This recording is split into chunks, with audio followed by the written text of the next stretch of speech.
Hello, welcome to Screen Talk with yours truly, Nomfanelo.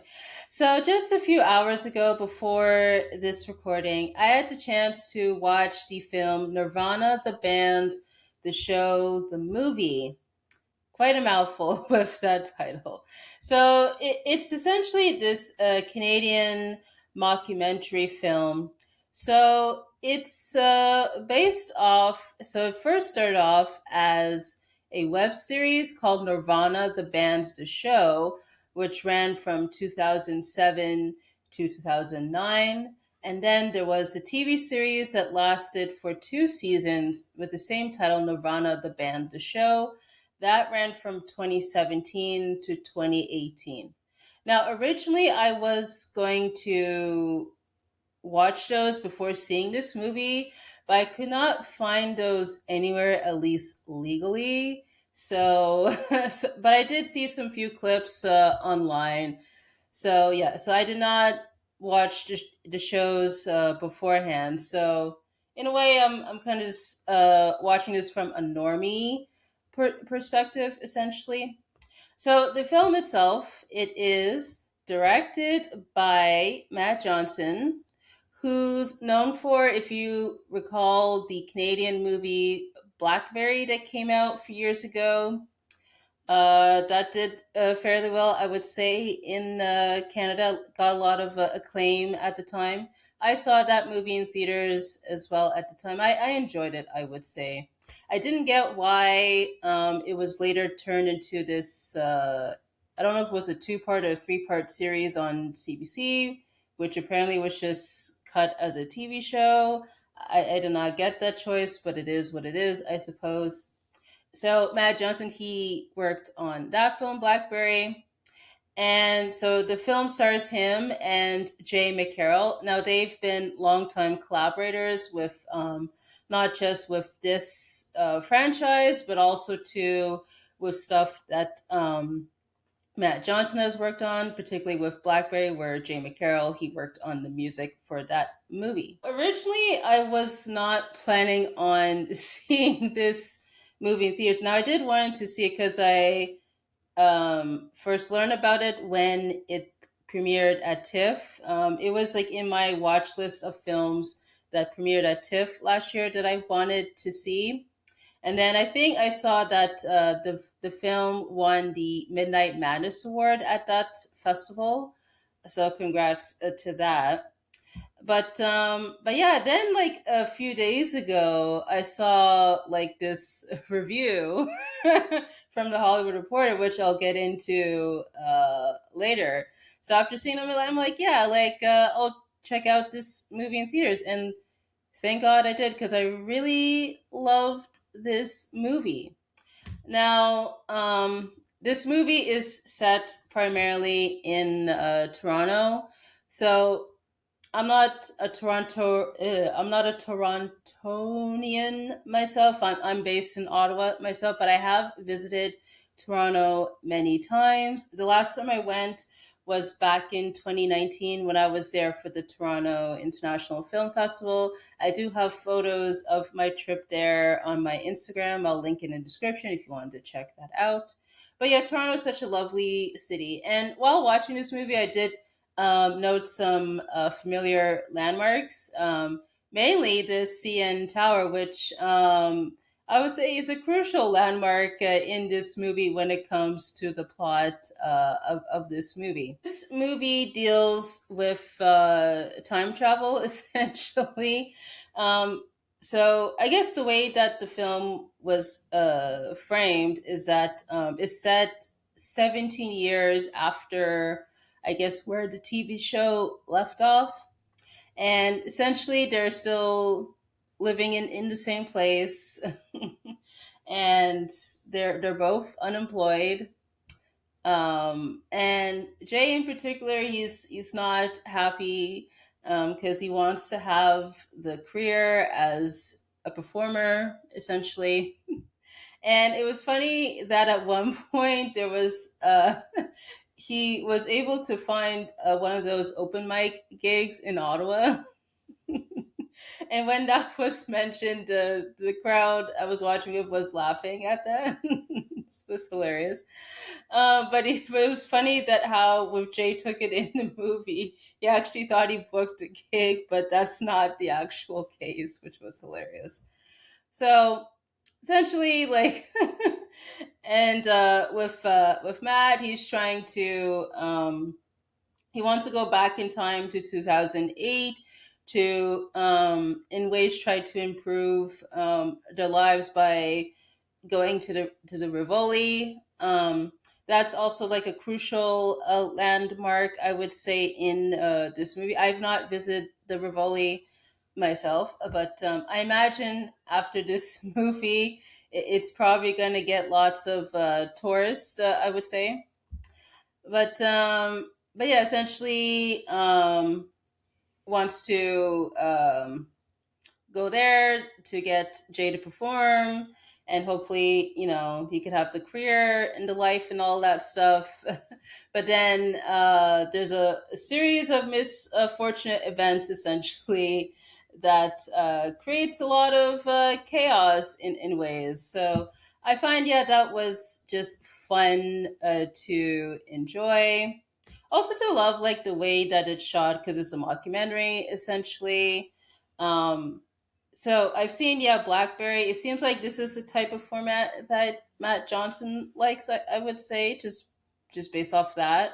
But yeah, I find it was a cool movie. I would say it's one of my favorite movies that I've seen so far this year. And I would recommend the movie. So even though, if, let's say, like this movie, there's specific references, mainly in Toronto specifically, if you're not from Toronto or from Canada, like you should be fine while watching this movie, because in terms of the story, like it's relatively easy to follow. So. So that's essentially my review of the film. I didn't want to get in too much into spoilers for this because I want you guys to just enjoy it. So, as I said, I've not seen the series prior to watching this movie, but I felt it was relatively easy to follow. Now, I would say that as a critique, the ending, um, for me, like it just ended, and I'm kind of like, wait, what? Like that's it? And I thought, I don't know, maybe there was going to be some post credit scene or something, but nope, it essentially just ended, and then there's the credits. So that's that. But yeah, I also wanted to mention too that the CN Tower with those sequences, those were a joy to watch there. Particularly the first time when they go there, that was hilarious. So yeah, that's my thoughts on the film. So I do want to get into some of the stuff that happened outside of the film. So, first, I want to talk about the review from the Hollywood Reporter. Now, I did do a post on this when I first saw this. It's on my Buy Me a Coffee. I'll leave a link in the description. So, essentially, with the reviewer Frank Scheck, if I'm saying his name right, essentially, he was not a fan of this movie. Where the part that made many people like pissed off is that he said, "Oh, well, no disrespect to the unrealized 51st state, but I found the film to be as sophomoric as its title." Okay, so didn't like it's fine like if he did not enjoy the movie, it is what it is, because these stuff are subjective. But to refer to Canada as the unrealized 50 say, I'm like, really?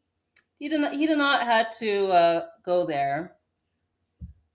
That was just unnecessary and uncalled for. And I'm glad many people called him out. Essentially, even non Canadians called the this guy out for saying that stuff.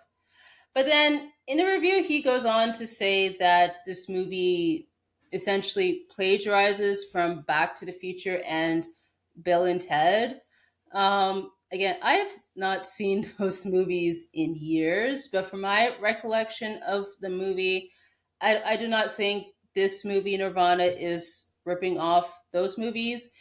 Sure, you could say like they're in a similar vein because they both deal with time travel and are comedies, essentially. And in a ways, like the characters um,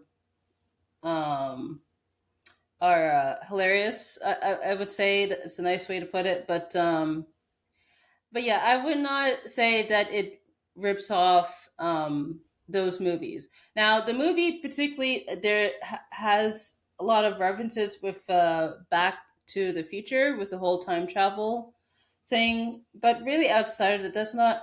I wouldn't say it plagiarizes off of those movies. But again, that's just my opinion.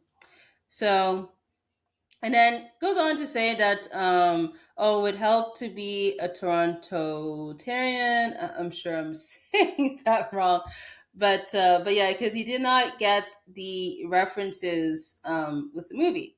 Again, like for me myself, since I'm from Ottawa myself, but I have been to Toronto many times. Um, I think, like I said, if you're not from there or from Canada, like you should be fine with the movie itself because just because this movie is specific with Toronto does not mean you will not enjoy it if you're not from there. So yeah, and it goes on from here, like with this review, but yeah, many people were just not a fan of this review for not just with the whole 51st state reference, but also to with what has been said in this particular review. Recently, Matt Johnson and Jay McCarroll, they did a this like AMA type session for Reddit. So one person asked, like, will season three of the show ever be released? Because apparently with the show, it was filmed, but I think because I believe it was under Viceland at the time, but for whatever reason, it was never released. So they don't answer the question in terms of when will season three be revealed here. This. Oh, I did saw like I think Cineplex because they have like those Monday movie night surprises, and I think US has similar things with AMC and all that stuff. And I think this movie recently was revealed to be the surprise movie. And some of the reactions I saw like of that were hilarious. Where some people they actually enjoyed the movie, while others not so much because probably because they were expecting a different movie. That was like hilarious to see. Oh, so one question here says, "What's your favorite stunt or stranger experience caught on film that most people would assume was a stage but was real?" So they mentioned jumping off the streetcar with the parachute onto the ground and running into the intersection at King and Bathurst. I drove the RV at top speed across 8 blocks of Queen Street, being chased by police cars. I don't know why they let me do that. I'm like, wow, that is interesting. Interesting. Another question here. They're asking any plans on releasing it in Europe, specifically Germany. Hate that I can't watch it anywhere and can't visit the Nirvana the band the show subreddit due to spoilers. And they mentioned we are intentionally keeping the film out of the EU/UK. A person says, "Can you elaborate?"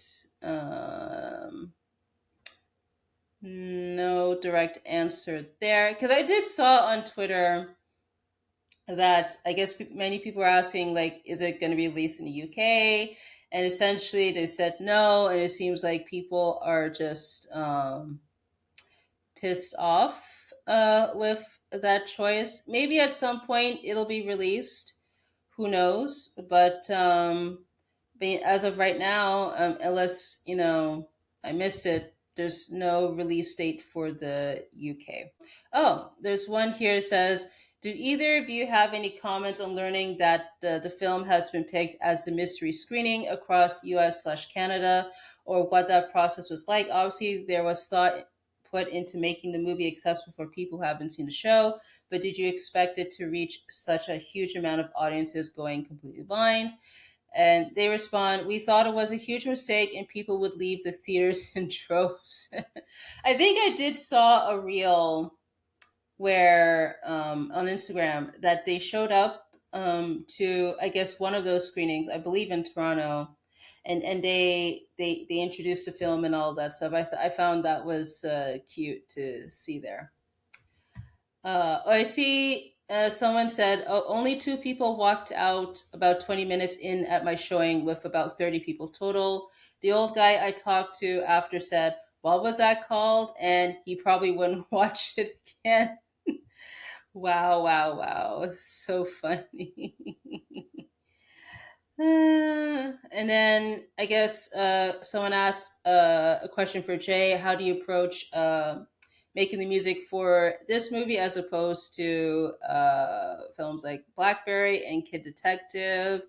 And then he responds, every movie's different. I wait until I see how a movie looks and feels and moves before I really write for it, because the music is the last thing that gets added to a movie. I have to do two things: oblige the vision the whole movie has worked towards, but also make music that fits what the film in reality did. It's a great responsibility that I enjoyed having. The movie was a dream project, and that Matt and I were making a film that channels our favorite era of movies, complete with the best era of film compositions. One question here says, what does the future of Nirvana, the band, the show, look like past the movie and season three? I know there's a lot on the schedule for both of you, so I was curious if there's any more planned or if it's a wrap after these two projects. This has been ongoing for almost 2 decades now, so it'd be perfectly understandable if it's all wrapped up with a bow. And for Matt, how are you approaching the Bourdain and I don't know what MTG movies slash making them stand out from typical biopic slash franchise movies? And then he says, we will keep making it for as long as we can. And that's it. So I'll just leave it at that. So if you want to take a look at this whole Reddit, I'll leave a link in the description. So that's pretty much it that I want to share in regards to Nirvana, the band, the show, the movie. I would love to know, what are your thoughts on this movie if you have seen it. If you have seen the web series and the TV series, let me know in the comment section what do you think about those shows, and also too with this movie in particular. So if you want to support me, you can visit buymeacoffee.com/Malloy, where you could donate and also look at exclusive posts there. I do have a community tab on my YouTube channel, so if you do subscribe to the channel, you'll be able to leave comments there as long as it's under community guidelines. And if you want to follow me on social media, my links are in the description. So I want to say thank you so much for tuning in, and I hope to catch you on the next one.